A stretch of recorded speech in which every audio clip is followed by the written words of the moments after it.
Today, we're going to deconstruct the marketing behind a free service to figure out what's really on offer. We're going to look at Urban VPN, and we're only going to use their own public material to see the story they're telling you, the potential user. So let's just dive right in. You know, every single time you go online, you're leaving behind these little digital breadcrumbs. There's your location, which is just given away by your IP address. Then there's your activity, which, your internet service provider is tracking. And finally, your identity, which gets pieced together from all the sites you visit. All of these little data points, they get bundled together to form your online persona, right? An identity that's basically built without you ever really saying, okay, go ahead. And it begs a really important question. When you're just using the internet normally, is any of what you do actually private?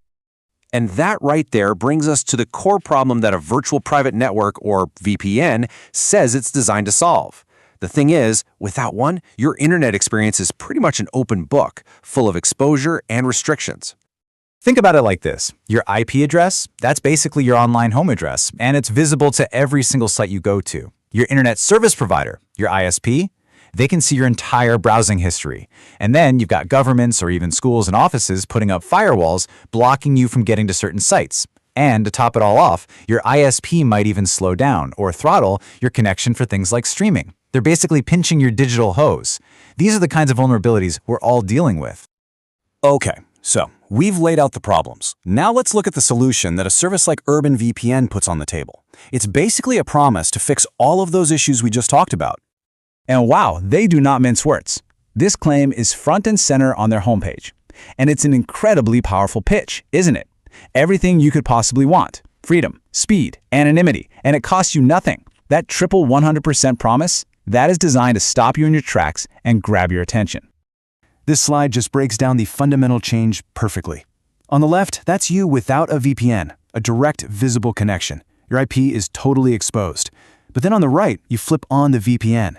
Now you connect through a secure server first. That's the little shield icon. It encrypts all your data, turning it into complete gibberish to anyone trying to peek, and it swaps your real IP for one of its own. So the website you're visiting, it only ever sees the VPN's address, never yours. So how exactly does a service like this deliver on that huge promise of anonymity and security? All right, let's open up their digital toolkit and see what specific features they're advertising. First up is the kill switch, and this is an absolutely critical failsafe. Just imagine you're using a VPN, and for a split second, the connection drops. In that tiny moment, your real IP address could be exposed. Well, the kill switch prevents that. It just instantly cuts your internet access until that secure connection is back up and running. Then you've got something called a double VPN. Okay, so if a regular VPN is like sending a letter through a super secure courier, a double VPN is like that courier handing it off to a second, completely different courier halfway through. It routes your traffic through two different servers, which adds another whole layer of encryption and makes your original location even tougher to trace. This really shows you the whole package, the whole value proposition. You've got this central shield of protection, and it's offering a whole suite of promises. The key word here is unlimited. Unlimited bandwidth, unlimited devices. It also says it'll plug any data leaks, bust through that ISP throttling we talked about, and of course, the big one, unblock any website. It's like having a universal key to the entire internet. Okay, so we've got all these features, but how does that actually translate into the real world? What does all this scale and power actually let you do? First, let's just talk about scale. The service claims it has servers in over 82 countries. I mean, think about that. With just one click, you can digitally teleport your location anywhere from Argentina to Australia. And it's not just one server per country. Oh no, within those countries, they're offering over 350 distinct server locations. That gives you a massive amount of flexibility if you're trying to access some specific regional content or even just find the fastest connection possible. And this chart breaks down their whole global network for us. You can see there's a strategic focus here. The biggest concentration of servers is in Europe, the Middle East, and Africa. Now, that probably caters to users who are trying to get around regional restrictions or access European streaming libraries, but they still have really strong coverage everywhere else for truly global reach. So what does all of this infrastructure actually unlock for you? Well, for streaming, it's all about getting into those geo-restricted libraries on places like Netflix or Hulu. For gamers, it's about playing in different regions or maybe even reducing lag. They also pitch it as a way to get around censorship on social media, like X or TikTok, and of course, to stream live sports from literally anywhere in the world. Now, with any free service, trust is everything, right? So the next piece of the marketing story is all about showing you that tons of people are using it and they're happy. This is what's known as social proof. And the headline number they use is huge, a claim of over 100 million users. That's designed to create this feeling of safety in numbers. The logic is simple, right? If that many people are using it, it's got to be trustworthy, it's got to be effective. The website also makes sure to highlight positive mentions in the media.